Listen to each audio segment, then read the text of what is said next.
Shalom jemaat keluarga Allah, perkenalkan nama saya Krisna Wahyu Hutomo, sering dipanggil teman-teman saya di Jogja, Kojon.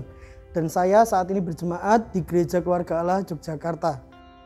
Hari ini saya mau membagikan kebaikan Tuhan dalam kehidupan saya yang Tuhan kerjakan di tahun 2020 hingga 2021.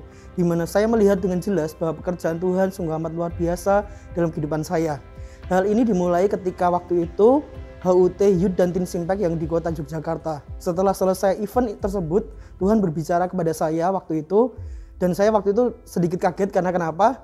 Sudah lama sekali saya tidak mendengar secara audible seperti itu. Dan waktu itu Tuhan berkata dengan jelas kepada saya seperti ini, "John, apa yang ingin aku lakukan di akhir tahun ini untukmu?"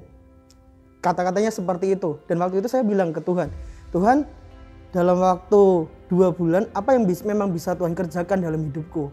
Dan Tuhan ngomong dengan jelas itu, seperti itu. "Maukah kamu melakukan sesuatu dan aku akan melakukan untukmu sesuatu itu?" Dan waktu itu saya mulai berpikir dalam hati saya, apa yang ingin saya kerjakan untuk Tuhan. Nah, akhirnya saya berkomitmen dengan Tuhan bahwa saya akan berdoa puasa selama 40 hari. Dan yang luar biasanya adalah di hari ketiga ketika saya memulai doa puasa tersebut, Tuhan mengerjakan sesuatu yang luar biasa dalam kehidupan saya. Yaitu apa? Masalah pertanahan di kota Solo, yang yaitu di rumah saya, itu bisa selesai dengan cepat. Padahal waktu itu dalam waktu 1 bulan saya urus itu tidak selesai. Saya harus ke kelurahan, saya harus ke BPN, saya harus ke kecamatan, bolak-balik, dan di situ capek sekali. Tapi di hari ketiga Tuhan bisa kerjakan, dan di hari itu juga selesai masalah saya. Kenapa masalah ini bisa terjadi, saudara-saudara?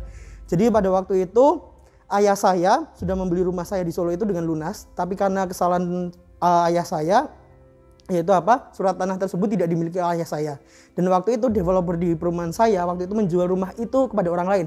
Dan akhirnya apa? Kita harus mengganti sejumlah uang kepada pemilik yang baru. Dan puji Tuhan di tahun 2020 kemarin, di mulai November, masuk November, itu sudah lunas dan boleh selesai dengan baik. Dan mujizat Tuhan tidak berhenti sampai di situ. Dan mujizat yang kedua yang Tuhan kerjakan dalam kehidupan saya itu adalah surat tanah yang selama ini tempat nenek saya. Waktu itu papa saya ada masalah juga di dalam pekerjaan. Puji Tuhan, di surat tanah itu hutang itu bisa terlunasi dengan baik.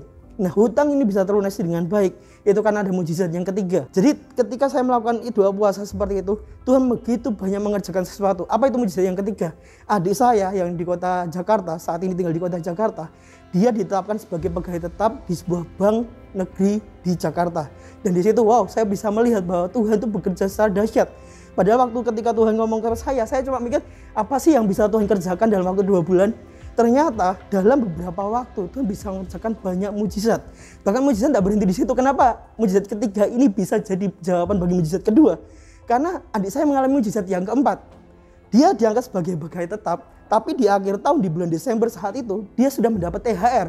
Dan THR itu sejumlah uang yang harus dibayarkan papa saya untuk menebus surat tanah yang milik nenek saya tadi. Saya begitu kagum dengan karya Tuhan. Dan sampai satu titik menutup akhir tahun 2021, saya berkomitmen dengan Tuhan seperti ini. Oke Tuhan, aku akan selesaikan puasa ini sampai akhir tahun. Dan yang luar biasa saudara-saudara, tadi yang pertama surat tanah tadi, itu bisa saya upgrade dari HGB menjadi SHM dengan cara yang cepat. Padahal kalau kita secara manusia saja untuk mengurus hal itu tuh butuh waktu yang lama. Tapi sekali lagi peremaan di sini Tuhan ajarkan saya apa? Ketika kita bisa melihat pekerjaan Tuhan jadi, maka itu yang akan jadi. Di tengah-tengah saya mengalami mujizat seperti itu, iblis tidak suka. Di tanggal 1 Januari 2021, keluarga saya dinyatakan kena COVID, kecuali saya dan ayah saya. Ternyata Tuhan di situ tetap bekerja. Tuhan tetap melakukan sesuatu yang sangat luar biasa, di mana saya bisa melihat dengan jelas kakak saya itu bisa ngajari anak-anaknya untuk berdoa sama Tuhan. Saya bisa melihat papa mama saya bisa saling mendoakan. Bahkan di tengah-tengah seperti itu, kenapa papa saya diizinkan negatif corona dan saya negatif corona dan mama saya positif, di situ ternyata Tuhan punya rencana, yaitu apa? Tuhan ingin memulihkan hubungan saya dengan ayah saya.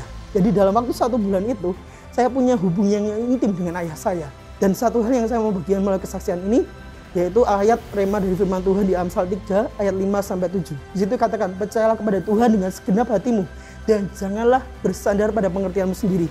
Akuilah Dia, maka Ia akan meluruskan jalanmu. Janganlah menganggap dirimu bijak, takutlah akan Tuhan dan jauhilah kejahatan. Jadi di situ saya bisa melihat bahwa karya Tuhan begitu luar biasa. Jadi melalui kesaksian ini, sekalipun ini singkat, Saya rindu bahwa setiap apa yang kita kerjakan di dalam Tuhan tidak akan pernah sia-sia. Bahkan di tahun 2022 ini saya percaya sesuatu yang besar bisa terjadi dalam kehidupan saya dan kehidupan saudara semuanya. Ketika apa? Kita mau sungguh-sungguh mengandalkan Tuhan. Kita mau sungguh-sungguh melakukan itu untuk Tuhan. Dan kita percaya bahwa pekerjaan Tuhan akan dinyatakan dalam hidup saya dan kehidupan saudara semuanya. Demikian kesaksian saya dan Tuhan Yesus memberkati.